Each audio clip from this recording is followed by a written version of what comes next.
if you're not focusing on like building that community and getting organic traffic to your site and selling and improving the overall experience on your website, you're probably a good 3 to 5 years out from having a lot of trouble. All right, guys, welcome back to the High Voltage Business Builder Podcast. As always, like, share, comment, engage, leave us some help. Help us beat big tech. I don't care if you tell us to go flip a lid, screw off, or whatever in the comments. It doesn't matter. It's only going to create engagement. So please help us out so my guest today can get some visibility. If you guys are ready to dive into the world where data-driven analysis meets creative marketing brilliance, and you ever wonder how 15 years of e-commerce experience could revolutionize your brand, meet Andrew.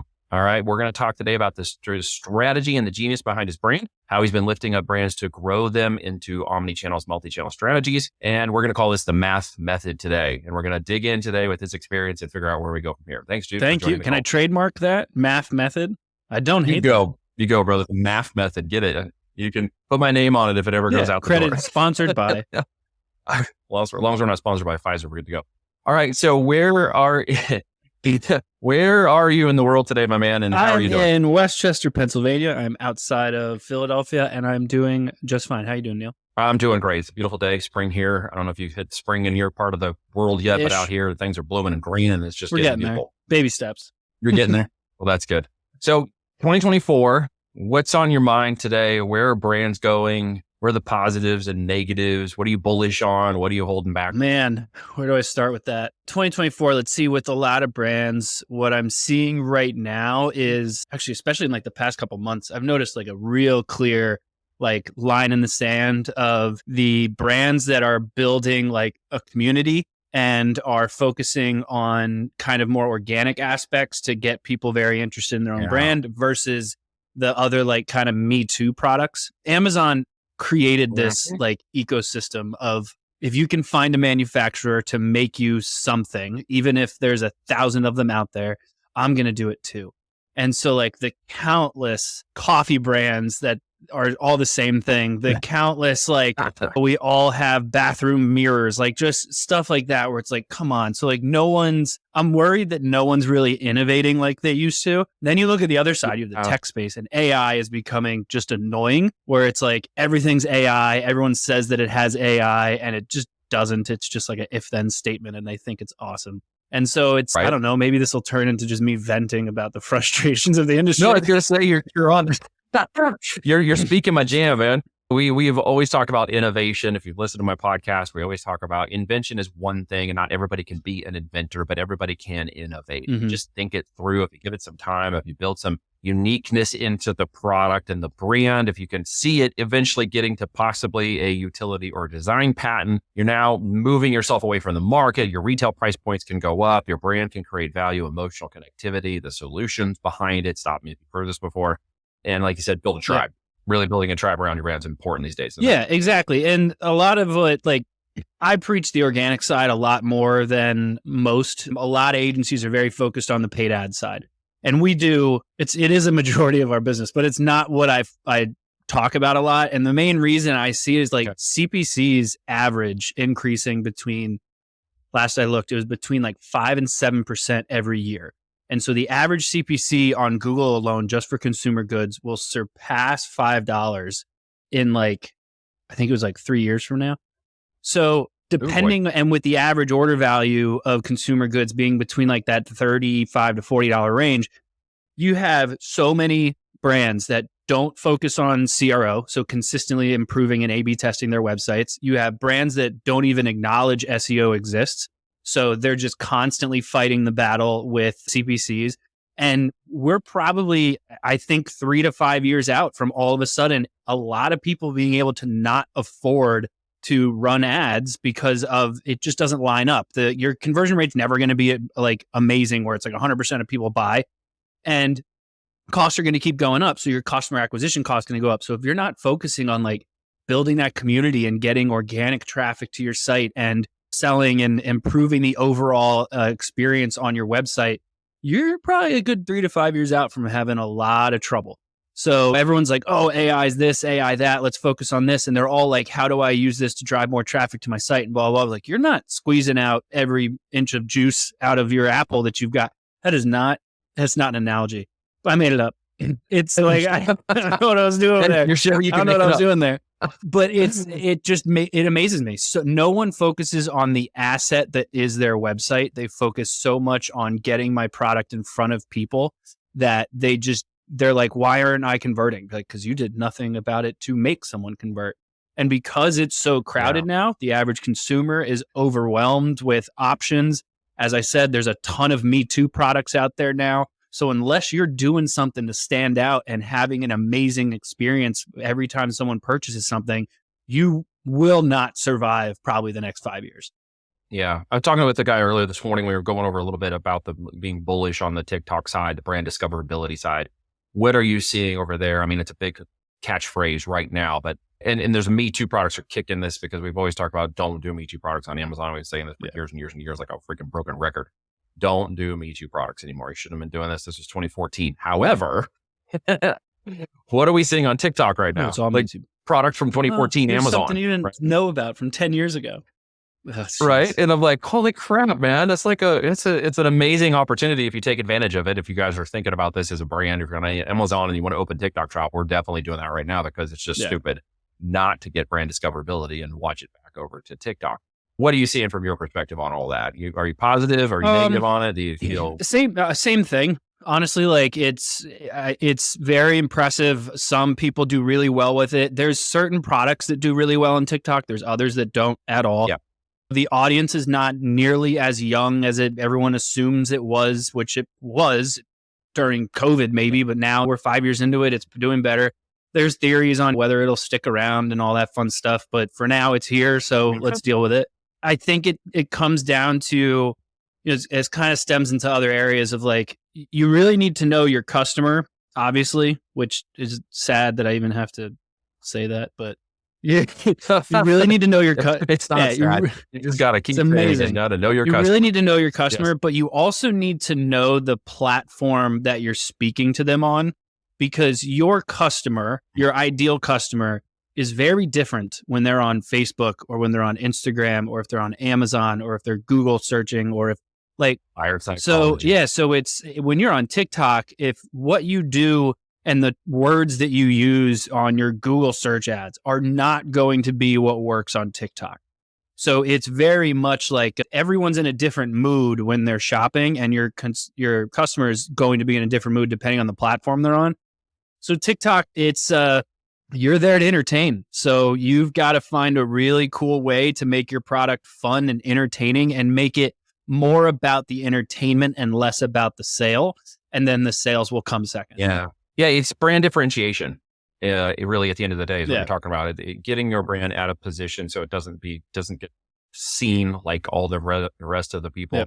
Has some differentiation in the products, and of course builds that tribe and emotional connectivity to your client. And you're right. There's just so many people who don't take the time to discover who it is they're actually selling to. We make a concerted effort with our clients to go through and understand and talk about the avatar, the person, the profile. Who are they doing? What are they buying? Why are they after it? We do it specifically, and tell me if you do the same thing, because when we're launching on Amazon and incubating a new brand, we want to go after that $1,000 a year Prime membership customer. We want to know that we could sell them $1,000 worth of products in 12 months. And I don't know that a lot of people think about it. Yeah, exactly. We do a very similar approach because it's dealing with brand owners all day long. If they're like, hey, I spoke to a buddy of mine who's crushing it on Walmart. Let's just throw up the product on there and start making sales. And then they're like, well, why aren't we making sales? Because you did not put any thought into this. You just got onto this platform and wanted to hit the ground running.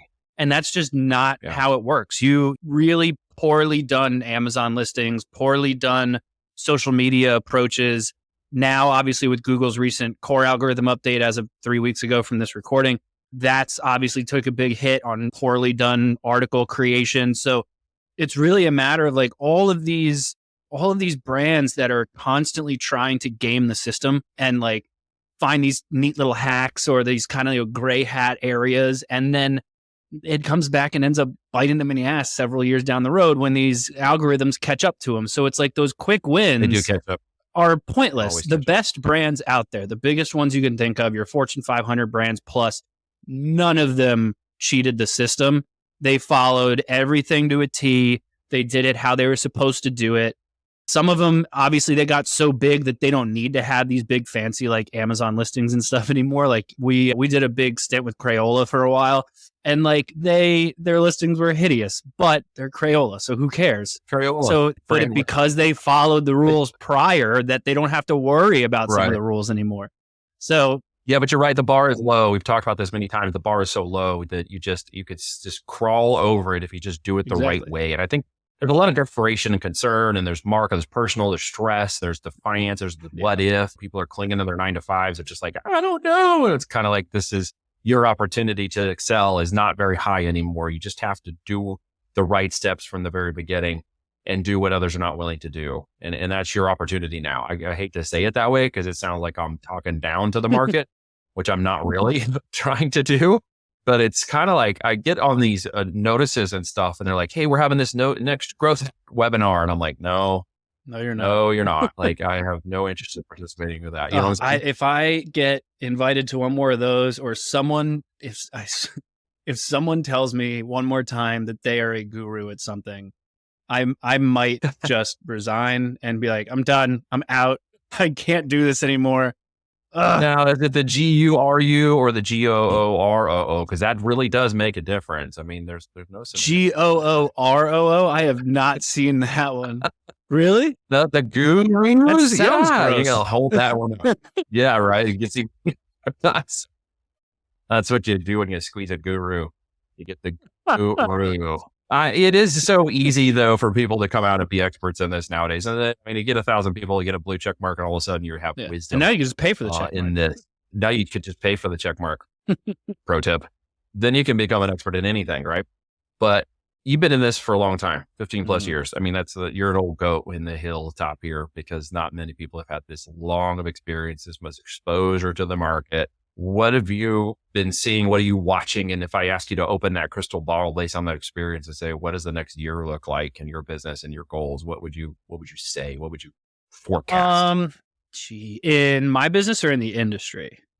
Or both? Both.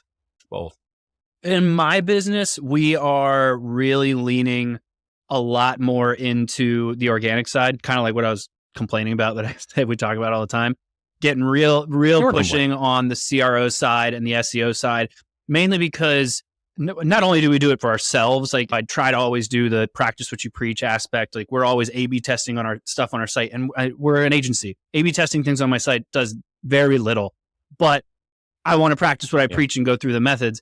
And I know that cost per click are just constantly rising. And even though paid ads is a majority of what we do, if I can get our clients to also focus on how we can keep your CPAs lower and your customer acquisition costs lower and increase your average order value over time, your paid ads are only going to improve. So marketing is becoming more and more just gray areas because all the different strategies overlap with each other. And it's the exact same thing for brands. The customer journey is so fluid now. We did this last year. We did for several clients where we did this test where we increased their social media advertising by 10%, and all their ads were going directly to their website. And when we looked at their website results, they saw about a 6 to 7% similar increase in revenue, but their Amazon saw like a 4 to 5% increase in revenue. So what we realized was so many people are coming to the website and then going to Amazon. Yeah. And so we partnered up with Amazon's their new feature, that Buy with Prime feature. So like we're trying to keep people on the site so that we can keep the data and all that fun stuff. But I think as time goes on as well, what I'm starting to see is more and more of these marketplaces are coming out. So Amazon being like the Walmart of the days from back when it was just brick and mortar. And then you've got like Chewy that just did pet. And then you had Wayfair that like just did home goods. And like, so I'm starting to see more and more of these things happen. And I think what's going to happen is, you remember like probably was like 10 years ago, I would say, all of a sudden over the course of a couple of years, everyone was like, stop shopping at these big box stores, shop mom and pop. And like little mom and pops they all started popping up and people became loyal to certain ones, even though stuff was a little bit more expensive. They wanted to support them. It's happening on the internet. You're seeing more and more people who are going to websites because they're supplying a great experience outside of dealing with Amazon. Some people don't like the ethics of Amazon or Walmart, so they don't shop there anymore. These like niche marketplaces are starting to pop up. So like if you're really into something, now not only is all of your product opportunities there, but your community is there and they're developing that community. So it's kind of like we're seeing these little niche marketplaces pop up and these really standout D2C sellers that it's starting to kind of take away from these marketplaces. And that's, I mean, in my opinion, I don't really know how accurate this is, but that's probably why we're starting to see Amazon constantly increasing their costs on sellers. That's causing them to either lose margin and lose their business or have to increase their prices, which means we're just losing to basically every Chinese seller that comes over here.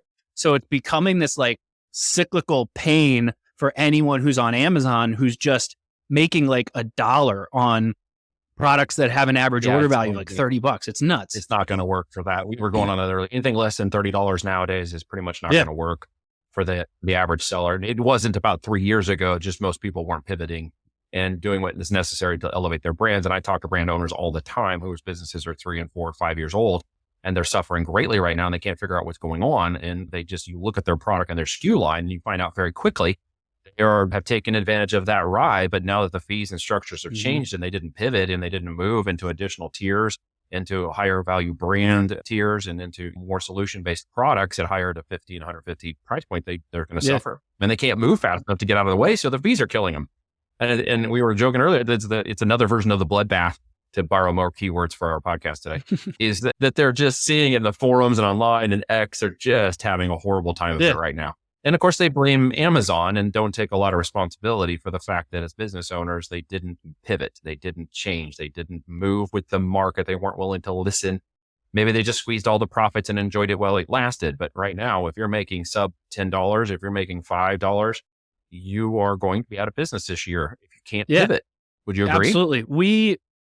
I would say I think I can think of one off the top of my head right now, but almost every single one of our clients, with the exclusion of one I'm thinking of, are either on multiple platforms and have their own website or are on Amazon and scaling up as much as they can right now to afford to start to diversify. If someone comes to us and they're like, no, we just want to pour gas on Amazon, I don't care how much you're doing on Amazon, you're not a fit. Because I don't see that just being a viable approach and just solely relying on Amazon. You also have no control over your brand. You can't really build a brand on Amazon. They're doing better with giving options for their storefronts and things like that, but it's still not enough to build that brand. And because Amazon holds their data so closely, I don't see how it's going to be possible for anyone to build a brand, because retention on Amazon is basically not really a thing unless you keep them coming back. But subscribe and save is closer, that kind of stuff. Obviously building a brand residual on your search engine or organic. And I would argue, and no disrespect to what you're saying, I actually agree. I would argue that you could start and build that brand recognition, but you must move it on the channel. Something we were talking about, you must move it into another platform, another store, QVC, a website, TikTok, somewhere else. You must omni-channel it once you discover that it's working. You're also, as you said earlier, and I know this firsthand, you're going to lose a lot of market share from brands that are coming back onto Amazon through DTC methods and TikTok and stuff and looking for your brand and product and can't find it. And so they're buying somebody else's. You could see 50 to 100K a month in spend on the DTC world and lose 18% of that to Amazon. And you already paid for that traffic. So you've got to go now and diversify into the multiple marketplaces. Strong and obviously good strategy, because as you said very astutely, you can't put everything on every channel. You have to look at the diversity of your brand and product types, the psychology of the buyer on the additional channels, and then match up product type with psychology of buyer on the other channels. You can't just take one product necessarily and expect it's going to run at the same pace on every channel. I think I completely agree. I mean, I think that Amazon is an amazing customer acquisition channel to introduce the brand to people. Or if you're definitely just starting off, it's a great place to prove the viability of the product. And if you're it's like market testing. It's a really inexpensive way to test out if people are going to like your product.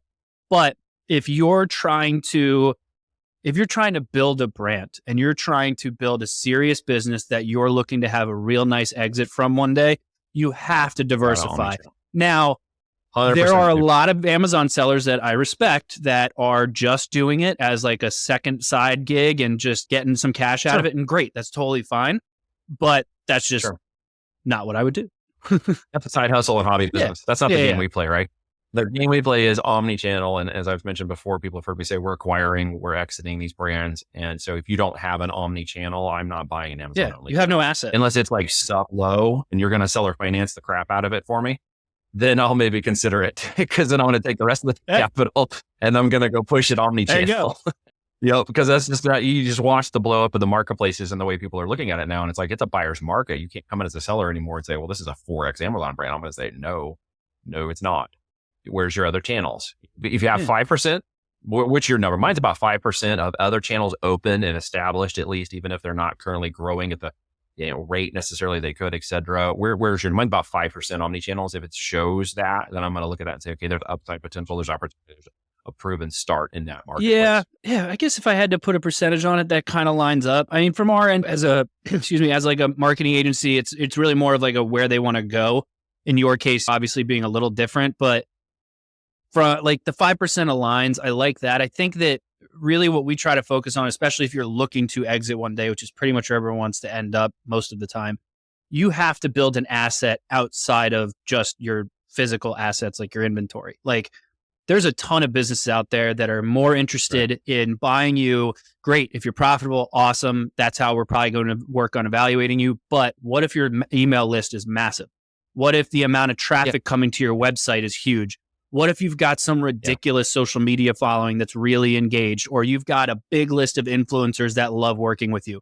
All of a sudden, those assets become very valuable for a company that might even sell something similar. As long as they have a relatively similar customer base, you're now that much more valuable to them. If you're just on Amazon. It really is. If you got a business, so well, dude, if you got a business at a million and a half SDE, and I've got another one on deck at 850, and the 850 has 800,000 emails and the 1.5 million doesn't have any emails, guess what I'm going to look at? Exactly. Right. I'm going to look at the 850 and be like, wow, you got an asset sitting there, 850,000. And I'm actually paraphrasing deals we're looking at right now.